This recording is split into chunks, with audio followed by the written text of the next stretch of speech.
எல்லாருக்கும் வணக்கம்.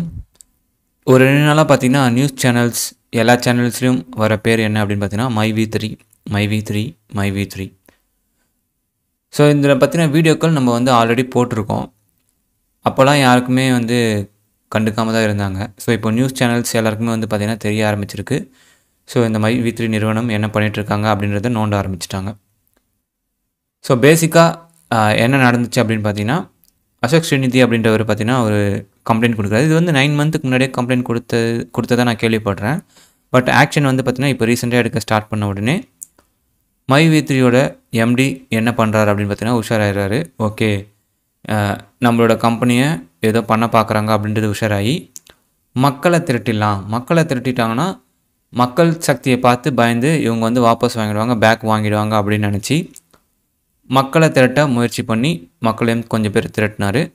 ஆனால் அது என்ன ஆயிருக்கு அப்படின்னு பார்த்தீங்கன்னா அவருக்கே பேக் ஃபயர் ஆகிடுச்சு. இப்போ என்ன பண்ணுவாங்க அப்படின்னு பார்த்தீங்கன்னா, நீங்கள் மக்களை திரட்டுறியா, இப்போ என்ன பண்ணுற பாரு அப்படின்னு சொல்லிட்டு எல்லாரோட ஃபோக்கஸும் மைவி3 மேலே வர ஆரம்பிக்கும். அதுக்கப்புறமா கம்பெனியை மூடுறதுக்கான எல்லா வேலையும் போலீஸ் சைட்லேருந்தும் பண்ணுவாங்க, கவர்மெண்ட் சைட்லேருந்தும் பண்ணுவாங்க.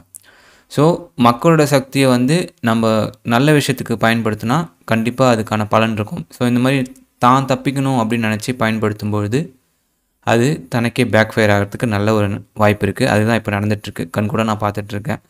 கூடிய சீக்கிரம் இந்த ஆப் வந்து க்ளோஸ் ஆகிறதுக்கான எல்லா வாய்ப்புகளும் இருக்குது.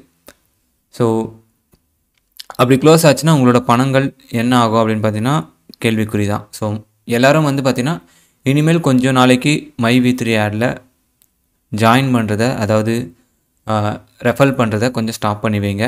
உங்களோட பணத்தை ஃபஸ்ட்டு சேவ் பண்ணிக்க பாருங்கள். அது மட்டும் இல்லாமல் இனிமேல் புதுசாக ஜாயின் பண்ணுறவங்க, அதாவது புதுசாக க்ரௌன் மெம்பராக ஜாயின் பண்ணியிருக்கவங்களுக்கு தான் பெரிய ரிஸ்க்கு. ஏன்னா அவங்களோட மணி வந்து ஒரு 5% கூட எடுத்துருக்க முடியாது. ஸோ அவங்க என்ன பண்ணணும் அப்படின்னு பார்த்தீங்கன்னா, கூடிய சீக்கிரம் உங்களோட மணியை நீங்கள் வித்ட்ரா பண்ணுறதுக்கு, அதாவது ரீஃபண்ட் பண்ணுறதுக்கு ஏதாவது வாய்ப்பு இருக்கான்னு செக் பண்ணி பாருங்கள். அப்படி ரீஃபண்ட் கிடச்சிச்சின்னா தயவுசெய்து ரீஃபண்ட் வாங்கிக்கோங்க இப்போவே. ஸோ அதுதான் வந்து பார்த்திங்கன்னா இப்போ பண்ணக்கூடிய ஒரு ப்ரிகாஷன் நான் நினைக்கிறேன்.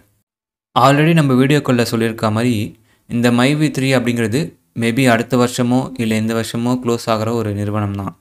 ஆனால் இப்போ வந்து கவர்மெண்ட்டே முன்னெடுத்து க்ளோஸ் பண்ணுறதுனால அவங்களுக்கு ஒரு அட்வான்டேஜாக போயிடுச்சு. என்னென்னா, நாங்கள் க்ளோஸ் பண்ணவே இல்லையே, கவர்மெண்ட் தான் க்ளோஸ் பண்ணாங்க, நீங்கள் கவர்மெண்ட்டை போய் கேளுங்க அப்படின்னு சொல்லிட்டு அவங்க பதில் சொல்கிறதுக்கு ஒரு நல்ல ஒரு சான்ஸை நம்மளும் ஏற்படுத்தி கொடுக்குற மாதிரி ஆகிடுப்போச்சு.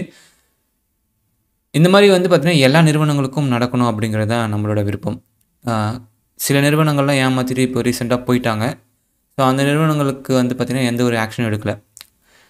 இது வந்து பார்த்திங்கன்னா ஏன் இவ்வளோ பெரிய அட்டென்ஷன் வந்திருக்கு அப்படின்னு பார்த்தீங்கன்னா, நிறைய பேர் இந்த நிறுவனத்தில் இருக்கிறதுனால, கிட்டத்தட்ட 50 லட்சம் ப்ளஸ் டவுன்லோட்ஸ் இருக்கிறதுனால இதுக்கான அட்டென்ஷன் கிடச்சிருக்கு.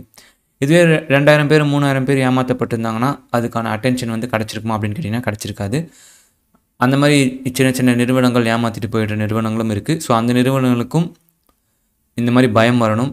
இனிமேல் வந்து நம்மளும் இந்த மாதிரி ஏமாற்றக்கூடாது, மக்களோட பணத்தை நம்ம வாங்கி அது மூலிமா நம்ம சம்பாதிக்கக்கூடாது அப்படின்ற ஒரு விஷயம் வந்து பார்த்திங்கன்னா அவங்களுக்கு புரிய வரணும். அதே மாதிரி பார்த்திங்கன்னா மக்களும் வந்து புரிஞ்சுக்கணும், இந்த மாதிரி ஈஸியாக நம்ம ஏர்ன் பண்ணிக்கலாம், ஈஸியாக சம்பாதிச்சிடலாம் அப்படின்ற மாதிரி எந்த ஒரு வழியுமே கிடையாது.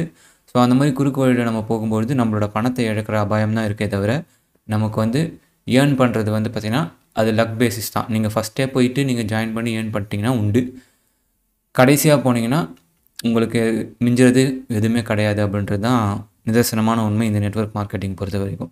எல்லாருக்கும் ஒரு தெளிவு கிடச்சிருக்குன்னு நினைக்கிறேன். நிறைய நியூஸ் சேனல்ஸில் நிறைய எக்ஸ்பிளைன் கொடுத்துட்ருக்காங்க. நிறைய பெரிய பெரிய சேனல்ஸ்லாம் வந்து பார்த்திங்கன்னா எக்ஸ்ப்ளனேஷன்ஸ் கொடுத்துட்ருக்காங்க என்ன நடந்துட்டுருக்கு அப்படின்னு சொல்லிட்டு.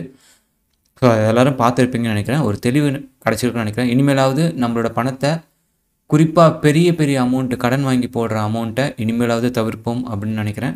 ஸோ இந்த புரிதல் எல்லாருக்கும் வரணும் அப்படிங்கிறதுக்காக தான் இந்த வீடியோ மேக் பண்ணேன். அடுத்த வீடியோவில் உங்களுக்கு ஏதாவது சந்தேகங்கள் இருந்துச்சுன்னா அதை தீர்க்கிறதுக்கான வீடியோவாக இருக்கும்னு நினைக்கிறேன். ஸோ உங்களுக்கு ஏதாவது சந்தேகங்கள் இருந்துச்சுன்னா கமெண்ட் பாக்ஸில் தெரிவிங்க. கண்டிப்பாக நான் அதை சால்வ் பண்ணி வைக்கிறேன். நான் நெக்ஸ்ட் வீடியோவில் உங்களை வந்து பார்க்குறேன். அது வரைக்கும் கொஞ்சம் பத்திரமா இருங்க. பாய்.